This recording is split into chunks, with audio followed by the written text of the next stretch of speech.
날씨의 변화, 기단과 날씨. 기단은 넓은 장소, 대륙이나 해양에 오래 머무는 성질이 비슷한 큰 공기덩어리야. 자, 어느 정도냐면 오츠케 전체, 시베리아의 전체, 양쯔강 전체, 북태평양 전체, 이 정도. 지표면의 성질을 담습니다. 그러면 자, 위로 갈수록 한랭하고요. 그 다음에 온난하고요. 그 다음에 고온. 그 다음에 여기는 육지가 많으니까 건조하고요. 여기는 다습합니다. 바다가 많으면.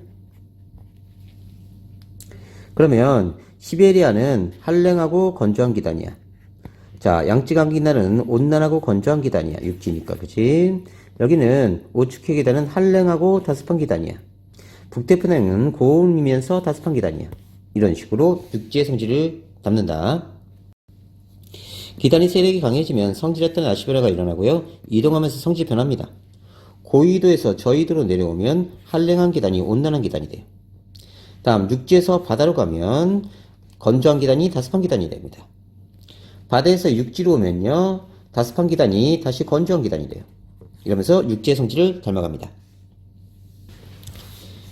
기단의 변질, 차고 건조한 기단이 차가운 육지의 성질을 닮아서 차고 건조한 기단이 따뜻한 바다를 만나는 거야.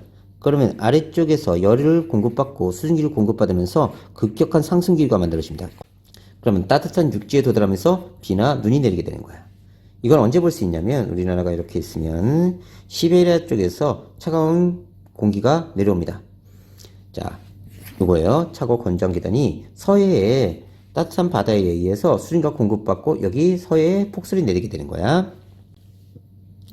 자, 우리나라에 영향을 미치는 기단은 다 외우셔야 돼요. 이렇게 나눠놨을 때 이쪽은 바다가 많으니까 다습, 이쪽은 건조, 고위도는 한랭, 그 다음 온난 고온이다. 그래서 시베리아 기단은 한랭 건조한 기단이에요. 겨울철에 영향을 주고요. 자, 서고 동지형 기압 배치를 보입니다. 서쪽이 고기압, 동쪽이 저기압. 북서계 제품이 불고요. 3은 4온. 3일은 춥고 4일은 따뜻한 옛날에 우리나라 겨울에 전형적인 날씨인데 요즘은 그렇지 않죠? 한파 폭설이 오고요. 오츠케 기단과 북태평양 기단은 둘이 만나서 장마전선을 형성합니다. 둘이. 얘는 자 한랭 다습한 기단. 표는 장마전선을 주고요. 얘는 고온 다습한 기단입니다. 고온 다습. 그래서 여름에는 남고북경 기압 배치를 이루고요. 남동계 제품이 불고 무더위 열대야 태풍이 온다. 다음 양쯔강 기단은 봄가을에 영향을 주는데 온난 건조한 기단이야. 꽃샘추위, 황사, 청고마비, 하늘은 높고 말이 살찐 계절, 늦가을 서리. 자, 요걸 그냥 외우지 말고 지도와 같이 외웁시다. 자, 이건 뒤에서 다시 정리해 드릴게요. 전선과 날씨. 찬 공기가 따뜻한 공기의 아래면을 파고들면 이때 찬 공기와 따뜻한 공기의 면을 전선면, 지표면과 닿은 이후 경계선을 전선이라고 한다. 전선면은 성질이 다른 두 기단의 경계면이고요. 전선은 전선면이 지표와 만나는 경계선, 전선을 경계로 기온, 습도, 바람 등의 날씨가 달라진다. 전선의 종류는요. 한랭전선. 차가운 공기가 더운 공기의 아래면을 파고들면서 이렇게 밀어 올려버립니다. 급격한 상승 기류가 만들어지고 전선의 뒤편 좁은 지역에 적은형 그러면 소나기가 오게 돼요. 강우 지역 이렇게 되고요. 진행 방향 이쪽입니다. 온난전선, 따뜻한 공기가 찬 공기의 위면을 타고 올라 완만한 경사를 주고요. 전선의 앞쪽 넓은 지역에 충은형구를 만들어지고 보슬비가 오게 됩니다. 다음에 정체전선은 자 위쪽엔 찬 공기가 내려오려고 하고 아래쪽은 따뜻한 공기가 올라가려고 해요. 그러면서 찬 공기가 따뜻한 공기와 겹쳐져. 그래서 여기 비가 내리는 거예요. 이렇게. 그래서 강우 지역이 이쪽에 형성됩니다. 자, 두 계단의 세력이 비슷해서 어느 때가 머물 때 장마전선이 대표적인 예고요. 폐색전선은 한랭과 온난전선이 있는데 한랭전선이 온난전선보다 빨라. 이게 더 빨리 가. 그래서 나중에 겹쳐지는 거야. 그래서 온난 한랭 겹쳐진 거야. 찬 공기가 따뜻한 공기의 아래쪽을 파고들고요. 자, 이렇게 폐색되면 이 온대성 저기압이 사라집니다. 뒤에서 배울 거예요. 자, 한랭전선과 온난전선의 특징은 다 외우셔야 됩니다. 자, 이렇게 보면요. 여기가 찬 공기, 여기 찬 공기, 여기가 따뜻한 공기. 그러면 찬 공기가 따뜻한 공기의 아래면을 파고드니까 한랭전선. 여기는 한랭전선. 여기는 따뜻한 공기가 찬 공기의 위면을 타고 올라가니까 온난전선. 다음 여기 저기압입니다. 저기압 중심이고요. 바람이 이렇게 반시계 방향으로 불어 들어와요. 자, 그러다 보니까 풍향을 체크해야 되는데, 풍향은 이렇게 다이아몬드 형태를 그리세요. 그 다음에 얘를 중심으로 해서 반시계 방향으로 이렇게 돌리면 됩니다. 그럼 풍향이 나와요. 그래서 온난전선의 앞쪽에서는 남동풍, 온난전선의 뒤쪽에서는 남서풍, 한랭전선의 앞쪽에서 남서풍, 뒤쪽에는 북서풍이 돼요.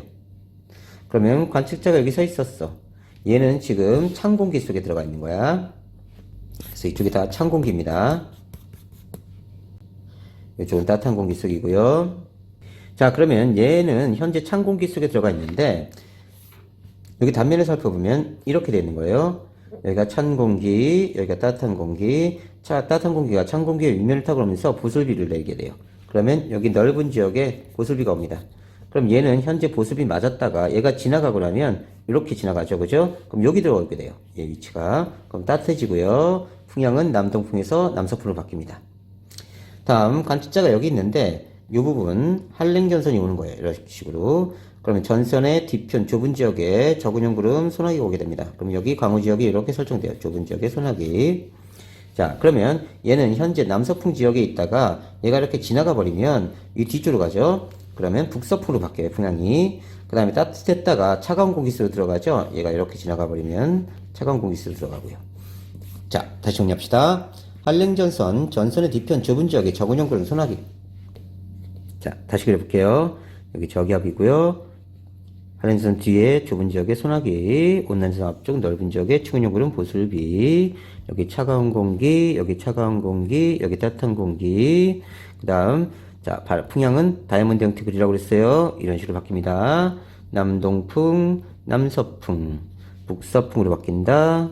그 다음에 여기 단면을 보면 어떻게 된다? 여기 한랭전선, 전선의 뒤쪽, 적은형 구름 소나기. 여기 단면을 보면 온난전선, 전선의 앞쪽 넓은 쪽에 추근형 구름 보슬비 오게 된다. 여기 차가운 공기, 여기 따뜻한 공기, 여기 차가운 공기다. 한랭전선은 전선의 뒤편 좁은 지역에 적은형 구름 소나기 여기죠. 기온이 낮아집니다. 관측자가 여기 있다가 얘가 이렇게 지나가 버리면 찬 공기 속으로 들어가죠. 남서풍에서 북서풍으로 바뀐다. 남서에서 북서로 바뀝니다. 속도가 빠르고요. 찬 공기와 따뜻한 공기 아름을 파고들 때 전선의 기울기가 급하다. 다음 온난전선, 전선 앞쪽 넓은 지역의 추근형 구름 보슬비. 자, 얘가 여기 서 있었는데 온난전선이 이렇게 지나가고 나면 전선의 뒤편에 놓이겠죠. 그럼 여기 놓이게 되는 겁니다. 여기. 그러면 따뜻해지겠죠. 기온 상승. 그 다음에 꽉꽉 눌리다가 따뜻한 공기 속으로 들어가니까 기압은 하강. 풍향은 남동풍에서 남서풍으로 바뀝니다. 속도 느리고요. 따뜻한 공기가 찬 공기의 윗면을 타고 오를 때 전선의 기울기가 완만하다. 완벽하게 외우세요. 그림하고. 고기압, 주변보다 기압이 높은 곳으로 고 또는 H를 표시하고 시계 방향으로 바람이 불어나간답니다. 좀 이따 설명할게요. 자, 주변보다 기압이 높으니까 하강 기류가 생겨요. 그러니까 물을 이만큼 쌓아놨어. 그럼 여기 수압이 높지. 그럼 출렁하고 내려간다고. 하강 기류 생기면서 공기압이 밖으로 퍼져나가. 하강 기류가 생기니까 구름이 소멸돼. 그럼 맑아요. 저기압은 주변보다 기압이 낮은 곳입니다. 저 또는 L로 표시하고요. 반시계 방향으로 바람이 불어 들어와요. 좀 이따 설명할게요. 왜 그런진. 상승 기류가 생깁니다. 그러니까 이렇게 된 거야. 물이 여기는 많고 여긴 적은 거지. 그러면 얘가 출렁하고 내려와. 그러면 상대적으로 수압이 낮은 곳에서 솟구쳐 올라가지. 만나서. 그래서 상승기류, 구름 생성, 흐리다. 여기서 고기압, 저기압은 기준이 없습니다. 상대값이에요. 그래서 자, 체육만을 만나면 선생님이 저기압이야. 애기를 만나면 선생님은 고기압이야. 이런 식이지. 전향력, 코리올리스 포스, 지구자전 효과라고 하는데 지구가 서해수동으로 이렇게 자전합니다. 그러면 무슨 일이 벌어지냐면 북반구에서 자, 너가 자, BTS한테 큐피드 화살을 쏘는 거야. 과학선생이 여기 지켜보고 있어. 너의 오른편에서. 자, 네가 이렇게 서 있으면 이게 왼손, 이게 오른손이야. 그런데 화살을 이렇게 쏘면 지구가 자전하면서 이렇게 와버립니다. 그럼 땅이 이렇게 이동해버려요. 그러면 화살이 이쪽으로 비껴나가는 거야. 자, 그래서 선생님과 사랑에 빠지는 것이. 토 나와. 그래서 너가 남방으로 도망갔어. 도망갔는데 이번이 이쪽이 오른쪽, 이게 왼쪽이야. 자, 그런데 과학선생님이 또 쫓아왔어. 재수없게. 그래서 선생님 오른쪽에 계시지 마시고요. 아까 오른쪽에서 맞았잖아. 왼쪽에 계세요. 토 나와요. 그래서 다시 BTS한테 큐피드에서 쏩니다. 근데 그 사이에 지구 이 면적이 이렇게 와버려요. 그러니까 화살이 이렇게 왼쪽으로 휘어져 버려. 자, 그래서 북반구에서 오른쪽 직각방으로 전향이 작용하면서 바람이 오른쪽으로 휘어지고요. 남반구는 왼쪽으로 휘어집니다. 자, 영상으로 다시 한번 해줄게요. 전향력은 어떻게 된 거냐면, 북반구에서 너가 QPT 화살을 여친한테 쏘는 거야. 자, 이때 지구는 서해수동을 자전을 합니다. 그럼 과학선생님이 여기 지켜보고 있어요. 맞나 안 맞나? 그러면 너가 이렇게 쐈는데 지구가 그 사이에 이렇게 자전을 하면서 이렇게 지나가 버리는 거야. 그럼 과학선생님이 QPT 화살을 맞아. 토 나와. 그지? 자, 이렇게 보면요. 너가 여친을 바라봤을 때 여기가 오른쪽이고 여기가 왼쪽이라고. 됐니? 그러면 오른쪽으로 이렇게 바람이 휘어져가. 북반구에서는. 다음, 그래서 토가 나와가지고 남쪽으로 도망갔어. 도망가서 여친한테 다시 QPT 화살을 쏘는 거야. 근데 곽선생이 또 쫓아온 거지. 재수없게. 자, 그래서 곽선생 아까 우리 편에 있어서 맞았으니까 이번엔 왼편에 계세요. 곽선생. 이렇게 된 거야. 토 나와.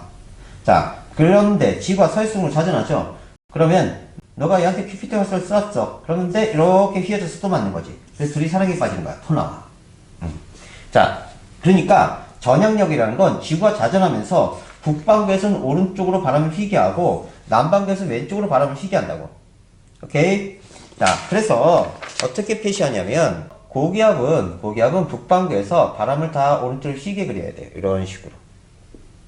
자, 저기압은요, L 이렇게 표시하죠. 또는 고기압은 H 이렇게 표시합니다.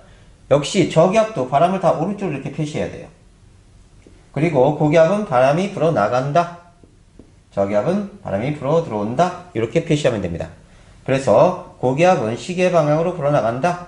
시계 방향으로 불어 나간다. 고시불가. 선생님이 고시부는 건 불가능하다. 고기압은 시계 방향으로 불어 나간다. 저반 시들. 저 옆반 애들 봤더니 시들하다. 저반 시들. 이렇게 표시해주면 됩니다. 자, 이건 북반구. 됐죠? 고시불가. 저반 시들. 자, 남반구 봅시다. 남반구는요, 고기압이 이렇게 라인을 왼쪽으로 그려야 돼. 전향력이 왼쪽으로 가니까. 됐지? 저기압은 라인을 역시 왼쪽으로 그려야 돼. 이렇게 그리면 안 된다. 됐지? 그 다음에 고기압은 바깥쪽으로 화살표 표시하면 되고요. 안쪽으로 표시하는 건 저기압. 그래서 이건 남반구. 방향만 반대다. 자, 영상 보셨죠? 그래서 이 부분은, 자, 관측자의 오른편으로 북반구는 휘어지고요. 남반구는 관측자의 왼편으로 휘어집니다. 그래서 전향력이, 자, 남반구에서는 왼쪽 직각방향, 북반구에서는 오른쪽 직각방향으로 작용하면서 얘가 이렇게 휘어지는 거예요. 관측자가 이렇게 서 있으면 이렇게 내려다보면 여기가 오른쪽, 그죠? 여기가 왼쪽입니다. 다음, 그래서 북반구는 라인을 오른쪽으로 다 휘게 그려요. 라인을 오른쪽으로 휘게 이렇게 그려주고요. 라인을 오른쪽으로 휘게 그려주고, 자, 고기압은 바깥쪽으로, 저기압은 안쪽으로. 남반구는 라인을 왼쪽으로 그려줘야 돼요. 이렇게 휘게. 자, 왼쪽으로 휘게, 왼쪽으로 휘게, 왼쪽으로 휘게, 왼쪽으로 휘게. 그 다음에 얘는 바깥쪽으로 표시하고요.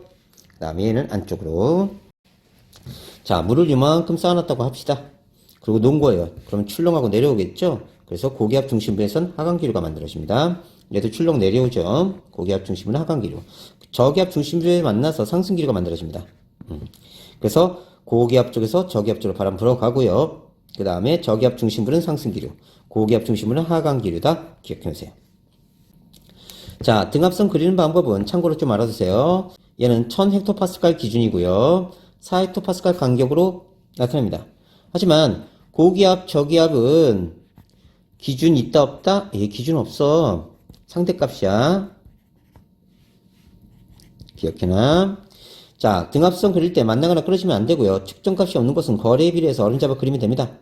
등압선 간격이 좁을수록 바람이 세게 분다. 자, 이렇게 등고선이, 자, 이렇게 지형이 형성됐어. 그러면 넓은 쪽이 경사가 완만한 거야. 좁은 쪽은 경사가 급한 거다. 자, 그러니까 이쪽이 등고선이 간격이 좁을수록 경사가 급한 거야. 그럼 만일 공을 굴리면 빠르게 흘러갈 거야. 그것과 마찬가지로 등압선 간격이 이렇게 좁잖아? 그러면 기압차가 크니까 바람이 세게 분다고. 여긴 바람이 스물스물 불고 여긴 바람이 세게 분다. 이 뜻이다. 자, 온대성 저기압은 꼭 외워두세요. 중위도 지방에서 북쪽의 찬 기단과 남쪽의 따뜻한 기단이 만나서 생성되는데 찬 공기는 내려오려고 하고 따뜻한 공기는 올라가려고 하면서 여긴 찬 공기가 따뜻한 공기 아래면을 파고들면서 한랭전선이 형성되고 여기는 따뜻한 공기가 찬 공기의 윗면을 타고 올라오면서 온난전선이 형성돼요. 따뜻한 공기가 찬 공기의 윗면을 타고 올라가면서 온난전선이 형성되고 자 중위도 지방은 편서풍 지역에 있어요. 그래서 서풍이 이렇게 붑니다. 그럼 점점 밀려가고요. 한랭전선의 속도가 더 빨라서 점점 거리가 가까워져. 그 다음에 폐색전선이 형성되면서 소멸되게 됩니다. 온대성 저기압의 이동, 중위도 지방은 편서풍의 영향으로 온대성 저기압이 서에서 동으로, 그러니까 서쪽에 있는 게 더 먼저 생성된 거고 동쪽으로 갈수록 나중이야. 한랭전선의 속도가 온난전선보다 빠르기 때문에 시간이 이를수록 간격이 좁아져. 그러니까 간격이 넓은 게 처음 있던 거고 간격이 좁은 게 나중이야. 한랭전선과 온난전선이 겹쳐서 폐색전선이 형성되면 소멸되게 됩니다. 자, 그래서 온대성 저기압을 다 정리해놨어요. 여긴 한랭전선, 여긴 온난전선, 여기 차가운 공기, 이쪽은 다 차가운 공기예요. 이쪽은 따뜻한 공기, 따뜻한 공기. 다음 저기압이니까 다이아몬드 그리라고 그랬다. 그래서 이쪽 반시계 방향으로 이렇게 그려주면 돼. 전선의 뒤편 쪽에 여기는 남동풍에서 남서풍으로, 남서풍에서 북서풍으로. 한랭전선 전선의 뒤편 좁은 지역에 저군형 구름 소원하기가 생기고요. 자, 기온이 떨어집니다. 관자 여기 있다가 얘가 이렇게 지나가 버리면 찬 공기 속으로 들어가잖아, 그지? 기온 낮아지고요. 기압 높아집니다. 상승기류 따뜻한 공기 속에 있다가 꽉꽉 눌리죠? 또는 찬 공기 때문에 밀도가 커요. 기압이 높아지고요. 속도가 빠르고 남서풍에서 북서풍으로 풍향이 바뀝니다. 얘가 한랭전선 앞에서는 남서풍 지역에 있었지만 얘가 지나가고 나면 북서풍 지역으로 들어가요. 다음 자, 관찰자가 여기 있었다고 치자. 그러면 얘는 남동풍 지역에 차가운 공기 속에 있던 거야. 근데 얘가 온난전선이 이렇게 지나가 버린 거지. 그러면 따뜻한 공기 속으로 들어오고 남서풍 지역으로 들어오네요. 전선의 앞쪽 넓은 지역에 충년구름 보습비가 오고요. 기온 높아지고 기온 낮아집니다. 자, 꽉꽉 눌리고 찬 공기 속에 있다가 자, 따뜻한 공기 속으로 들어가죠. 속도 느리고요. 남동에서 남서풍으로 풍향이 바뀐다. 완벽하게 외우세요. 그림하고. 자, 우리나라에 영향을 주는 저기압은 온대성 저기압하고 열대성 저기압이 있어. 온대 저기압은 중위도 지방에서 발생하고요. 온난전선과 한랭전선, 전선을 동반합니다. 통과하면서 날씨가 변해야 돼요. 그래서 한랭전선의 뒤편 좁은 지역에 저군형 구름 소나기, 온난전선의 앞쪽 넓은 지역에 충년 구름 보슬비. 저기압이니까 풍향이 이렇게 된다. 여기 따뜻한 공기, 이쪽이 찬 공기. 오케이. 자, 열대 저기압은 우리가 뭐라고 부르냐면 태풍. 한국에서는 태풍, 미국에서는 허리케인 이렇게 불러요. 위도 5도에서 25도 지역에서 발생합니다. 자, 적도에서 발생되는 거 아니야. 수증기 응결에 의한 자멸이 원인이다. 뭔 소리인지 보자. 여기 뜨거운 공기 속에 수증기가 차가운 물이 됩니다. 그러면 응결열이 방출해요. 에너지가 수증기가 더 커. 그래서 응결열이 방출 때문에 주요온도가 높아지면서 강한 상승기를 만들어냅니다. 그러면서 이렇게 강한 상승기를 만들어내고요. 자, 얘네는 저기압이기 때문에 역시 반시계 방향으로 바람이 불어 들어오고 동심원 모형이야. 얘는 전선 동반하지 않아. 전선 없어. 전선을 가지고 있지 않고 강한 바람과 폭우를 일으킵니다. 그래서 이렇게 태풍 이렇게 표시해요. 그런데 태풍의 진행 경로에서 자, 지구에서 보면요. 이쪽은 바람이 이렇게 불고요. 이렇게 불어요. 여긴 편서풍지대고 여긴 북동무역풍지대입니다. 그럼 위도 5도에서 25도 사이에 태풍이 발생해서 이렇게 지나가면 여기는 북동무역풍 때문에 밀려서 왼쪽으로 가고요. 이쪽은 편서풍 때문에 오른쪽으로 밀려가요. 그래서 경로가 이렇게 휘어집니다. 이렇게 휘어질 때 얘는 북동무역풍이 이렇게 오니까 이쪽은 힘이 합쳐지고요. 여기는 상쇄돼요. 그래서 오른쪽이 위험합니다. 이쪽으로 가면요. 편서풍이 이렇게 불어요. 이렇게 불어가요. 그럼 여기는 힘이 합쳐지고 여기는 이 바람은 편서풍하고 이렇게 상쇄가 돼버려요. 그래서 여기는 힘이 상쇄되고 여기면 바람이 세진다고. 그래서 둘 다 오른쪽이 위험반원이야. 그래서 태풍의 진행 경로에 오른쪽이 위험반원이다. 참고해두고요. 자, 우리나라의 계절별 일기도 봄, 가을에는 고기압과 저기압이 막 뒤섞여 있어요. 조그만 것들이. 그래서 날씨 변화가 심합니다. 이동성 고기압과 저기압의 영향으로 날씨 변화가 심하고요. 봄에는 건조, 황사현상, 꽃샘추위, 가을에는 대체로 맑고 건조하고 천고마비, 하늘이 높고 말이 살찌는 계절, 늦가을 첫설이 낮밤의 기온차가 크다. 장마. 자, 여기 정체전선 있죠? 정체전선. 자, 아래쪽에선 뜨거운 공기가 위로 올라가려고 하고요. 위쪽에선 차가운 공기가 아래로 내려오려고 하면서 세력이 비슷해서 오랫동안 머물러 있는 전선입니다.